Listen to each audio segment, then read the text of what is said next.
Rose was a simple, kind-hearted young nurse who had recently gotten a job at a city hospital. Coming from a poor background, she was grateful for the opportunity, even though the pay was meager and the other nurses often looked down on her. They bullied her, mocking her torn shoes and faded uniforms, but Rose didn't let it bother her. She was determined to work hard and prove herself. One rainy evening, an ambulance screeched into the hospital, carrying a man badly injured in a terrible car accident. His face was covered in blood, and his clothes were torn.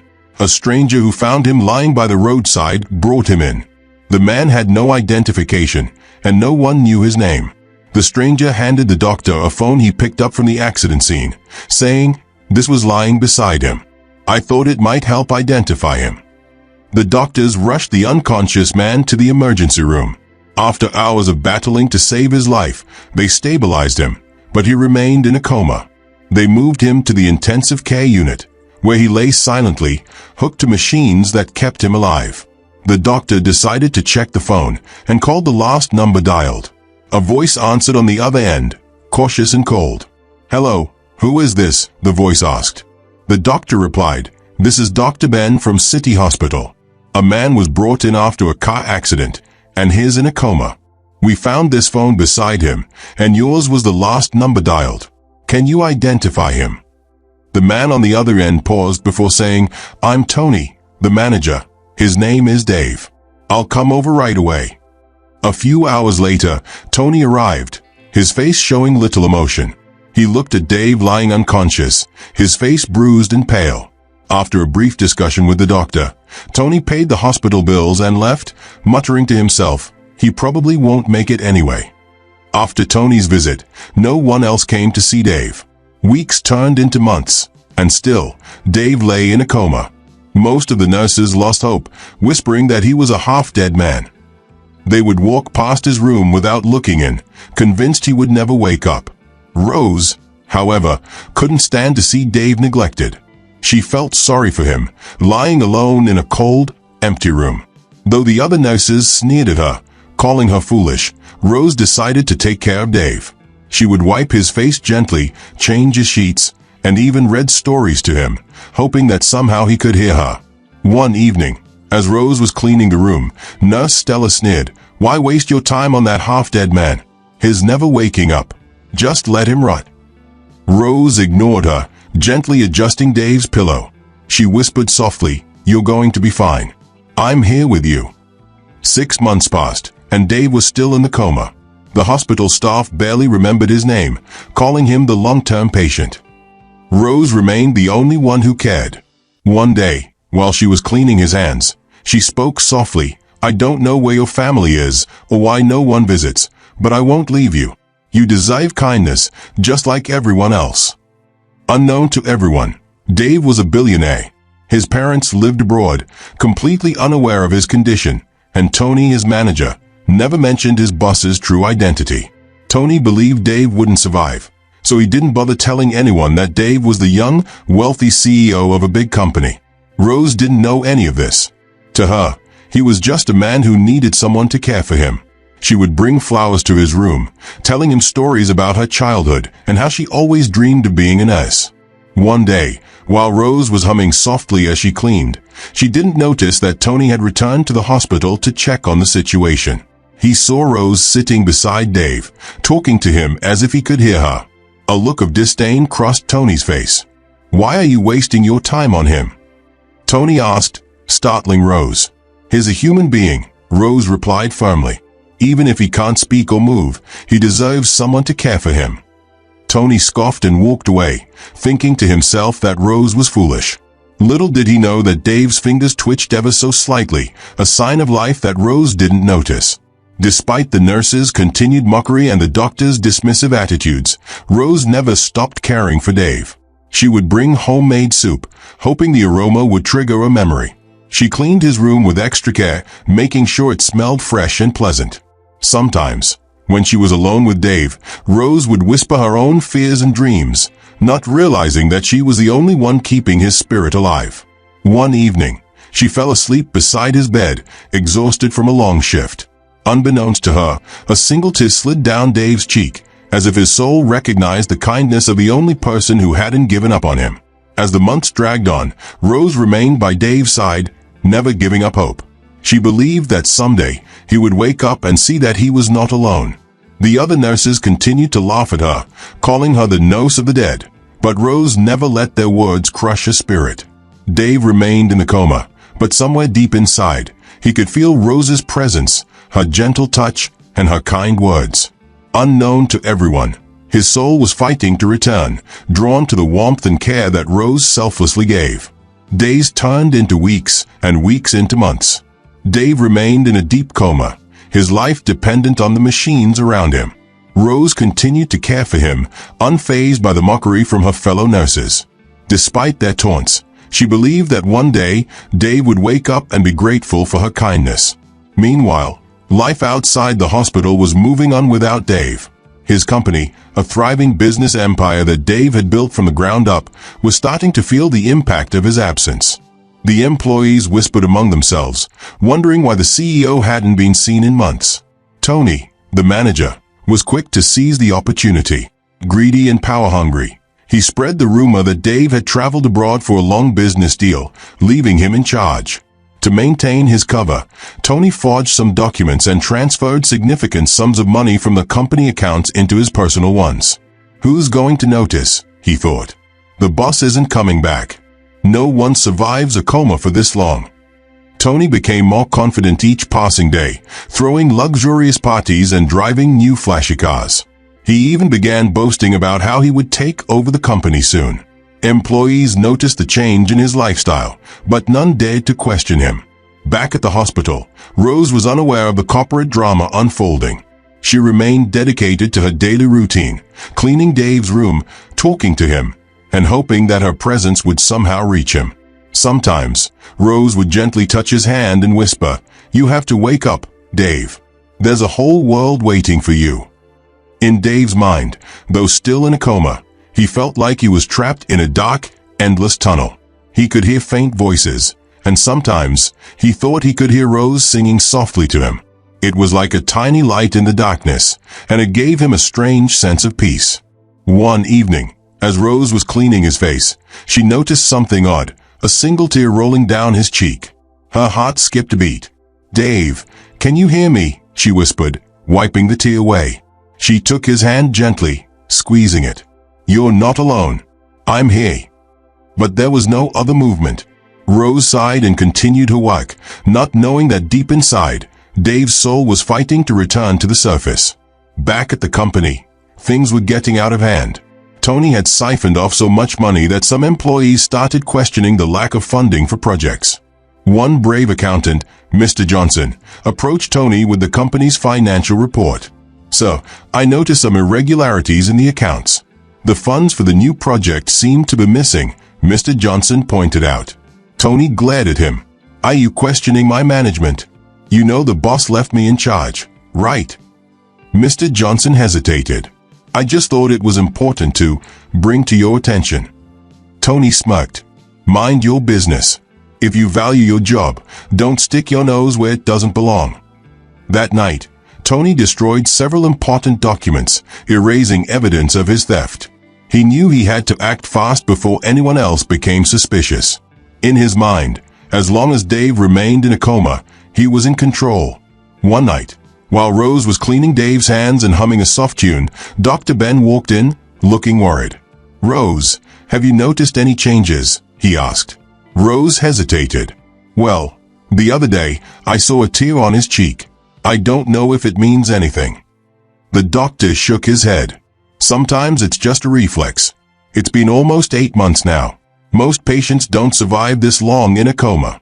I just hope he doesn't become a vegetable." Rose didn't like the sound of that. "Doctor, I believe he can hear me. Sometimes when I talk to him, I feel like he's trying to respond." Dr. Ben gave her a sympathetic smile. "You have a good heart, Rose. I just don't want you to get your hopes up too much." After the doctor left, Rose sat beside Dave, holding his hand. "Don't listen to them," she whispered. "You're stronger than they think. I know you'll wake up one day."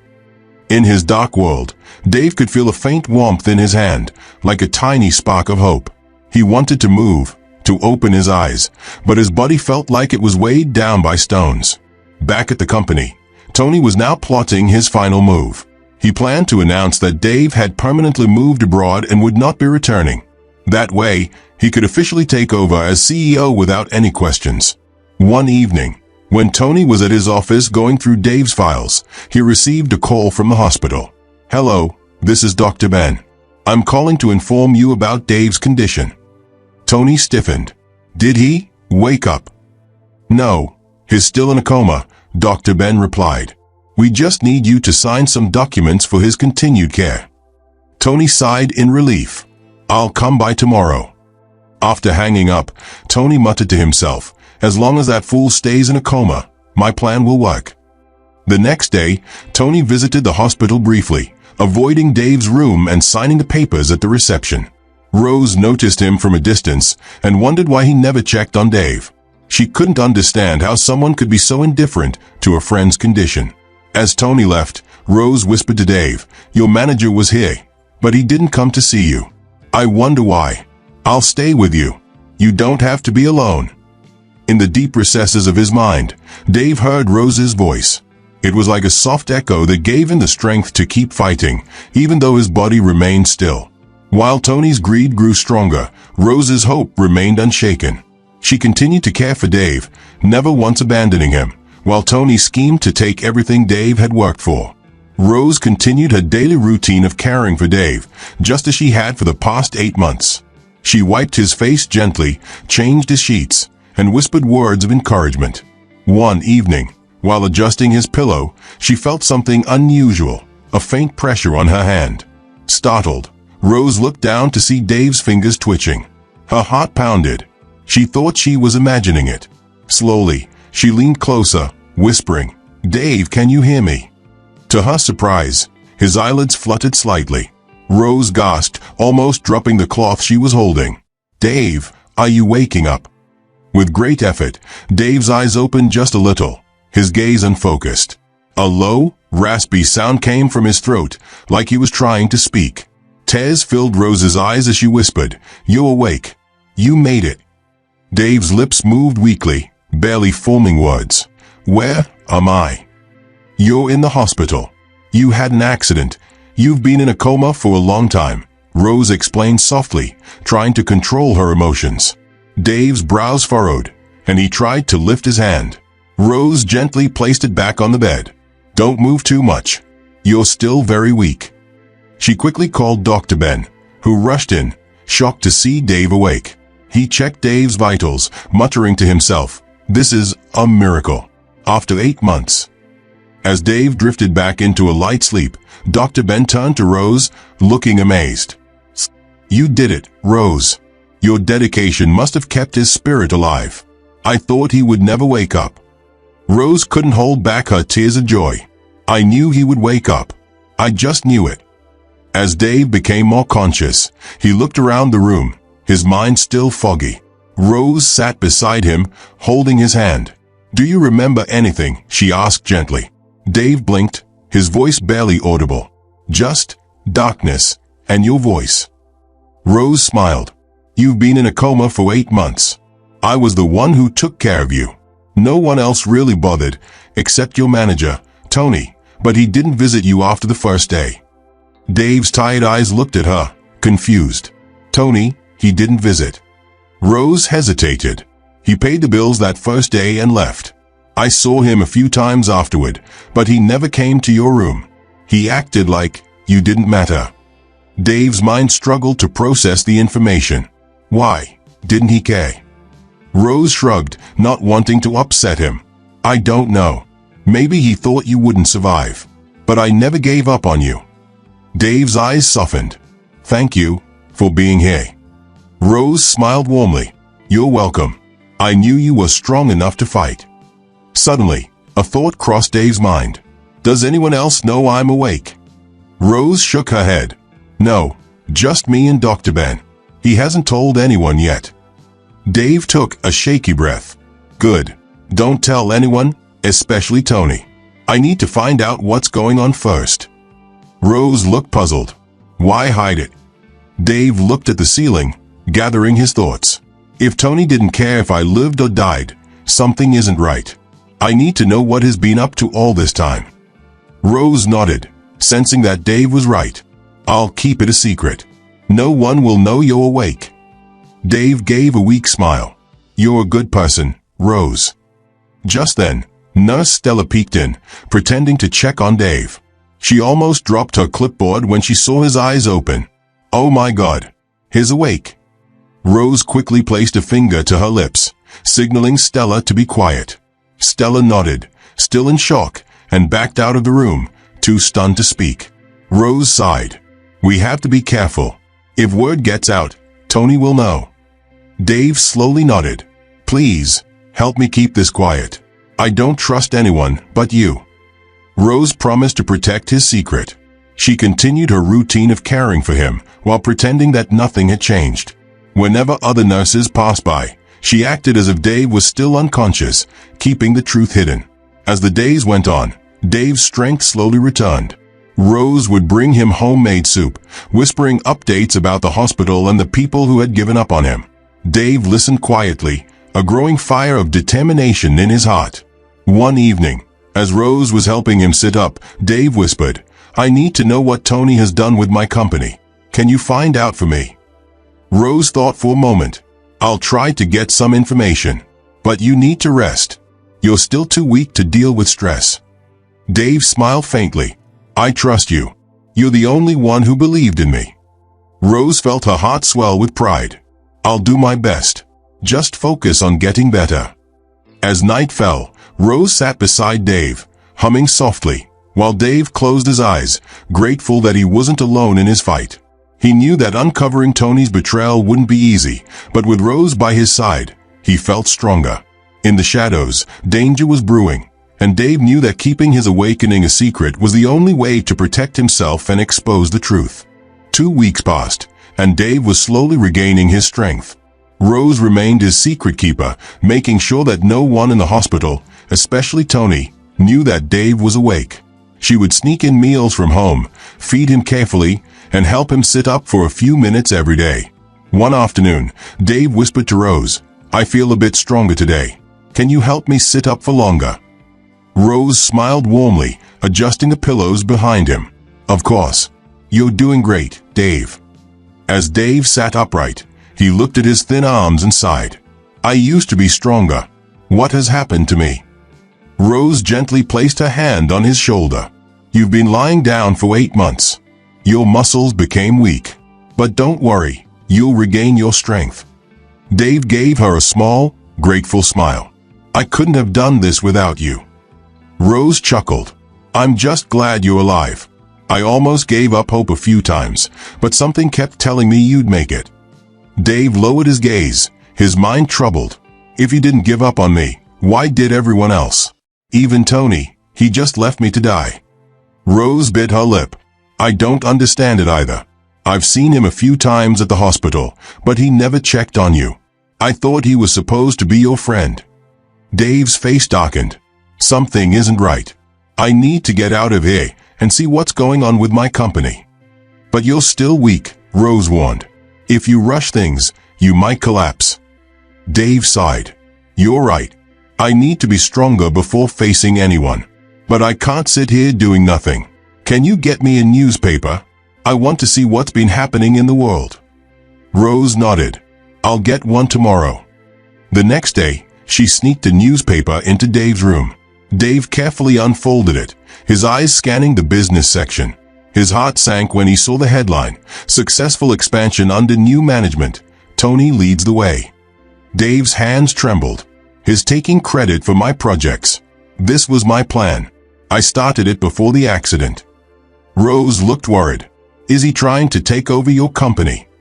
Dave clenched his jaw. It looks that way. If I don't act soon, I might lose everything. One evening, Dr. Ben entered Dave's room for a routine checkup. He was surprised to see Dave sitting up, looking more alert. Well, you're recovering faster than expected, Dr. Ben said with a smile. Thanks to Rose. Days passed, and with Rose's care, Dave grew stronger. He could now sit up on his own, his voice still weak but clearer than before. Rose kept his recovery a secret, but rumors started to spread among the nurses. Some claimed that Rose was making up stories about Dave waking up, while others peeked into his room, only to see him lying still, eyes closed. Rose had warned Dave to pretend whenever anyone entered. One morning, Dr. Ben entered the room, surprised to find Toby sitting up, trying to eat soup with Rose's help. "Wow, you're recovering fast," Dr. Ben said, his eyes wide with amazement. Dave gave a faint smile. "Thanks to Rose. She never gave up on me." The doctor glanced at Rose, nodding. "You're truly a blessing, Rose. We thought he wouldn't make it." Rose blushed. "I just couldn't leave him alone. I knew he had the strength to wake up." Dr. Ben examined Dave thoroughly, noticing how his vitals had improved significantly.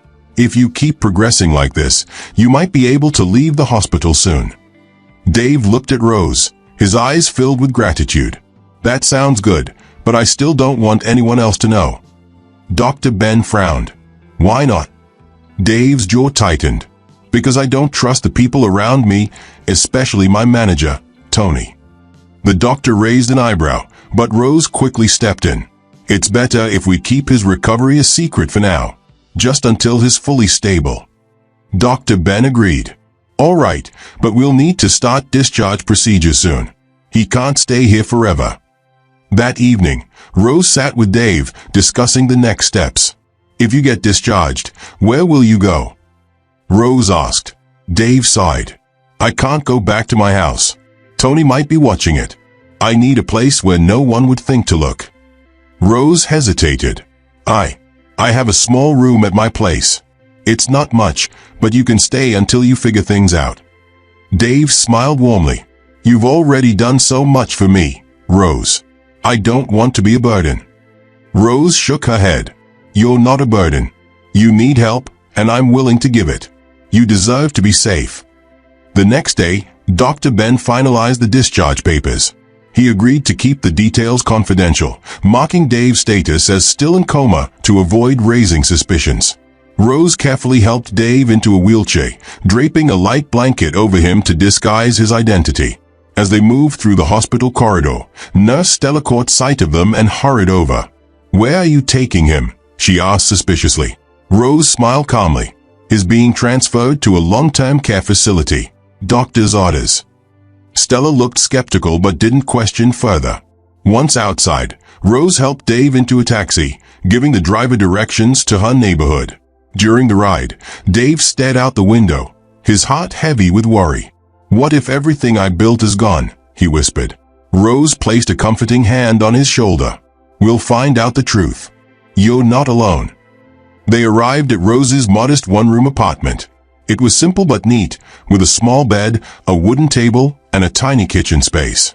Rose helped Dave to the bed, fluffing the pillow behind him. "I know it's not much," Rose said apologetically. Dave smiled weakly. "It's perfect, better than that lonely hospital room." Over the next few days, Rose took care of Dave, cooking simple meals and helping him practice walking. One evening, while Rose was preparing dinner, Dave glanced at the small radio on the table. "Can we listen to the news?" he asked. Rose nodded and turned it on. A familiar voice echoed through the room. In other news, Dave Industries has been struggling since the sudden departure of its CEO. Acting manager, Mr. Tony, announced today that he has taken full control of the company, citing Dave's indefinite leave. Dave's eyes widened. "That snake. His taking over." Rose frowned. "I knew something wasn't right. You need to regain your strength and confront him." Dave clenched his fists, his voice trembling. "He's probably stolen so much by now. I trusted him, and he betrayed me." Rose sat beside him. "You'll get your company back. We just have to plan carefully. If he knows you're alive and well, he might do something desperate." Dave took a deep breath. "You're right. We need proof of what he's done. I can't just walk in there without evidence." Rose thought for a moment. "Maybe we can find someone inside the company who's still loyal to you. Someone who can help us without alerting Tony." Dave nodded slowly. "There's one person I can think of, Johnson, the accountant. He's always been honest and straightforward. If anyone noticed the theft, it would be him." Rose smiled. Then that's our first step. I'll go to the company and see if I can talk to him. Dave looked worried. It might be risky. Tony could recognize you. Rose gave him a reassuring smile. I'll be careful. You just focus on recovering. The next morning, Rose dressed in simple clothes and headed to the company building. As she approached the entrance, she noticed expensive cars lined up outside, and Tony giving orders to some staff. She ducked into a nearby alley, waiting for the right moment to slip inside unnoticed. Once inside, Rose found Johnson in the finance department. He looked stressed and tired, going through stacks of documents. Mr. Johnson, Rose whispered, pulling him aside. He looked at her in confusion. Who are you? I'm a nurse from the hospital. I took care of Dave. He's alive. Johnson's eyes widened. Alive? But everyone thought he was gone. Listen, Rose whispered urgently. We need your help. Tony's trying to take over the company, but Dave is recovering. Can you find proof that Tony's been stealing? Johnson glanced around nervously. I suspected something was wrong. The accounts aren't adding up. I'll look into it, but we have to be careful. Rose nodded. Please. Dave is counting on you. Back at Rose's apartment, Dave anxiously waited. When Rose returned and shared the news, he felt a flicker of hope. Johnson will find the evidence, Rose assured him. We just need to stay quiet and let him do his part. Dave looked at her with deep gratitude. I don't know how to repay you, Rose. You saved my life, and now you're helping me get my life back. Rose smiled, her eyes shining with determination. You don't owe me anything. I just want to see you happy again. Dave's heart warmed at her words. For the first time in a long while, he felt safe and hopeful. As he continued to regain his strength, he knew that with Rose by his side, he had a fighting chance to reclaim everything he lost. Weeks passed, and Dave's recovery continued steadily. Thanks to Rose's care and support, he was now able to walk with minimal assistance. The light returned to his eyes, and his determination to reclaim his life grew stronger each day. One evening, Rose came home with a small envelope in her hand. Johnson managed to get the documents, she whispered excitedly. Dave opened the envelope, his hands shaking slightly. Inside were copies of financial reports, bank statements, and emails proving that Tony had been stealing money and using Dave's assets for personal gain. He's been draining the company dry, Dave muttered, anger simmering in his eyes. He was counting on me, never waking up. Rose placed a comforting hand on his shoulder. Now you have proof. What are you going to do? Dave thought for a moment. I'm going to show up at the company unexpectedly. I want to see Tony's face when he realizes his plan has failed. The next morning, dressed in a simple suit that Rose had bought for him, Dave made his way to his company. Rose stayed by his side, determined to support him until the end. As they arrived, the staff was shocked to see Dave walk through the entrance. Some whispered, "Is that really him? I thought he was gone." Dave walked straight to the boardroom where a meeting was taking place. Tony was in the middle of presenting a new plan for the company's expansion when Dave pushed open the doors. Silence fell as everyone stared, wide-eyed and stunned. Tony turned pale, dropping his papers. Dave, he stammered, his voice trembling. Dave gave a cold, steady gaze. Surprised to see me, Tony. Tony's hands shook. I thought you were gone. Dave stepped closer. You mean you hoped I was gone? I know everything, Tony. I know how you stole from my company while I was lying unconscious, fighting for my life. Tony's face flushed red. It's not what it looks like. Dave held up the evidence. These documents say otherwise. You betrayed me when I needed you the most. The board members looked at Tony in disgust. One of them, Mr. Joe, shook his head. How could you do this to Dave, after all he's done for you? Tony stuttered, trying to make excuses, but no one listened. Security was called, and Tony was escorted out of the building and was arrested. The staff cheered, grateful that their true boss was back. After addressing the staff and assuring them that the company was now safe, Dave turned to Rose, who was standing at the doorway, her eyes filled with pride. Later that evening, Dave took Rose to his mansion. You saved my life, Rose, Dave began, his voice soft. Not just from death, but from losing everything I worked for. I can never repay you." Rose smiled warmly. "You don't owe me anything. I just did what was right." Dave looked at her with tenderness. "You were the only one who believed in me. You were my light in the darkest time. I don't just owe you my life, I owe you my heart." Rose's cheeks flushed as Dave took her hands gently. "Rose, will you marry me?" he whispered. Tears filled Rose's eyes as she nodded. "Yes, yes, I will." Dave pulled her into a gentle hug, his heart finally at peace. They knew that their love had grown through trials and hardship, and now they could finally be happy. Months later, the hospital was buzzing with the news. No, Stella and the others couldn't believe their ears when they heard that Dave, the half-dead man, was not only alive but also the billionaire CEO. And to top it all off, he had married Rose, the pawn nurse they mocked. One day, Rose returned to the hospital to collect some papers, now dressed in a beautiful, simple gown and looking radiant. Stella approached her, guilt written all over her face. "Rose, I'm so sorry. We were wrong to treat you that way," Stella stammered. Rose gave her a forgiving smile. "It's okay. Sometimes people only see what they want to see." As Rose left, Stella whispered to another nurse, "I can't believe it. We bullied her, and she ended up marrying a billionaire." Another nurse sighed. "We should have been kinder. She truly deserved happiness." Back at their new mansion, Dave and Rose enjoyed their simple moments together, grateful for how love and kindness had triumphed over betrayal and greed. Dave never forgot how Rose's unwavering faith pulled him from the darkness, and how her love restored his life. And Rose knew that her decision to care for Dave, despite what everyone said, had changed her life forever. They both learned that kindness, loyalty, and love could overcome even the darkest of days. Together, they built a new life, one filled with love, laughter, and the beautiful promise of never giving up on each other. The end.